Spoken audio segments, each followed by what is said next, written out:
Hey guys, how you going? Hope you're all doing very well. This evening I'm going to be doing another movie review. This movie is a crime drama from the United States, English language, released in the year 2016, directed by Corey Ashraf and John Swab, and this film is called Let Me Make You a Martyr.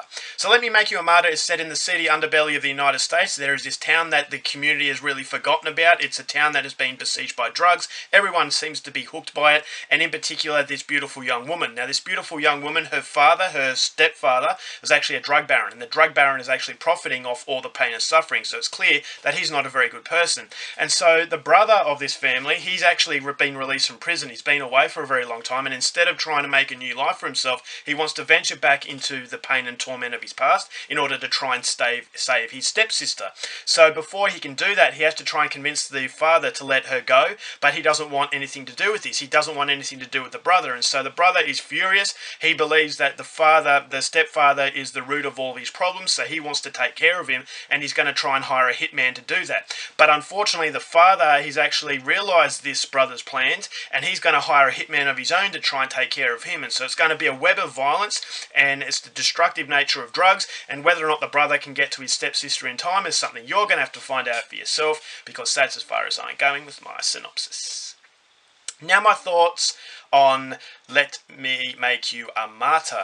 I wasn't expecting much from this film, but I came away from it with the feeling as though I've been hit with a sledgehammer. This is a very, very dark film. It's a very depressing film, and it's not making any apologies for it. And I believe that movies like this need to be made because it's showing you the harsh realities of life. This is life of a community that does exist in today's world, and it's a community that we want to push aside and pretend it doesn't exist. And if it doesn't affect us, then we don't really care about it. But unfortunately, there are people who are living this nightmare, and these directors allow you to step inside their world for an hour and 40 minutes, and it's a very uncomfortable hour and 40 minutes, and I definitely think it needed to be uncomfortable for the movie to really execute the ideas that it had. And the idea is just showing you ugliness of humanity. It's showing you the innocence that's inside each and every one of us. Even if it's a little spark, that innocence is making us strive forward for a better future, but unfortunately the destructive nature of the corruptive world is clouding that little spark, and it's that false sense of security, it's that false sense of hope, and the false sense of hope that the film produces gives it that very cruel feeling.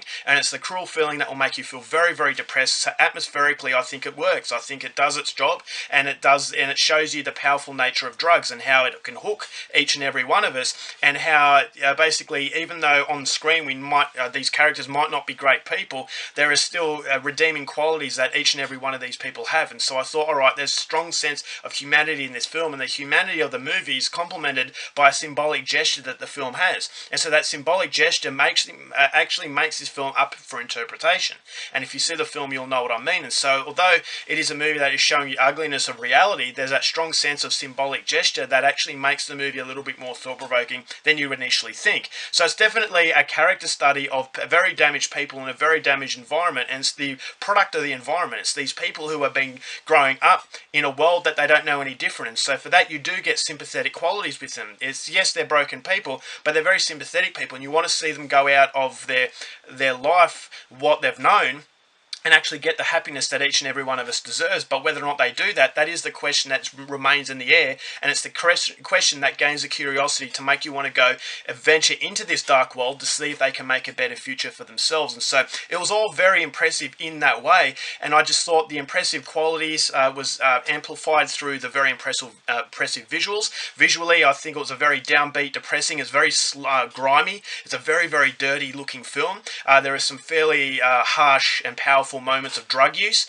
There's some violence in the movie, but the violence doesn't play the draw card. The draw card is just giving you that environment of a very destructive nature and a very hopeless sort of existence that each and every one of these people is facing. So it's definitely a movie that's not an easy watch, but I just think that it's an indication that independent American cinema really know what they're doing, and you get some movies that are a lot better than you would initially think. And so I thought that the acting performances from this film were fantastic, especially the half brother and sister. I thought, all right, the brother, he knows he's not a very good man, but he's trying to redeem himself. He's trying to save his sister and actually get out of this world. I thought that their chemistry was very good, and there's also a very disturbing element within this relationship that they have that I'm not going to go into, but I thought, all right, well, this just further intensifies that feeling of discomfort.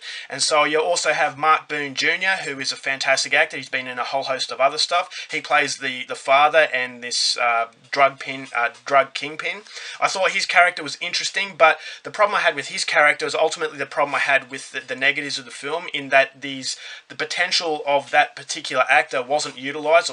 I didn't think his character was as fully developed as I really wanted him to be, and so that's something I'll go into a little bit later. But the person who really steals the show in this film is Marilyn Manson. This guy is terrifying. Now, he scares me in his music, just by the way he looks. He just has a very menacing demeanour, and that menacing demeanour is basically on full effect in this film. Just by looking at him, you feel so uncomfortable. You feel scared. And even the characters in this film, when they're interacting with this guy, you feel as though, okay, he's a human being. He's a very nasty human being, but there's an otherworldly presence about him.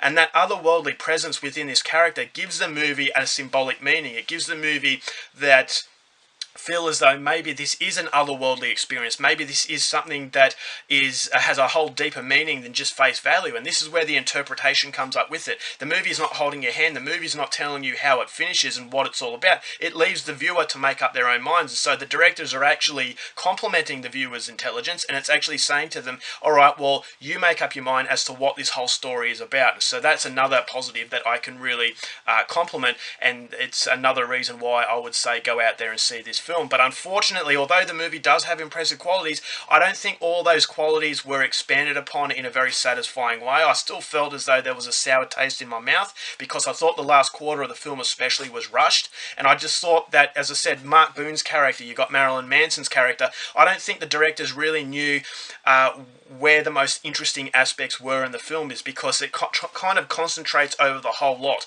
And that's something I can appreciate, is that it's basically making the movie a very even piece. But there were moments where I thought, all right, well, it would have been a little bit better if they delved a little bit more into this particular element, and there's a little bit more if they delved into that particular element. So those elements weren't fully utilised, and I thought they were the best parts of the film, which ultimately makes the movie, prevents the movie from being an absolute masterpiece. But as I said, if you are a fan of American independent cinema and you want something that is impressive, that is very well made, that is something that's going to make you think, it's got something that's going to really hit you over the head with very powerful, some very powerful set pieces, and also just a really downbeat, dreary atmosphere where you've got that slight sense of spark within these characters, in that, okay, maybe they've got a better future and they're actually following that spark.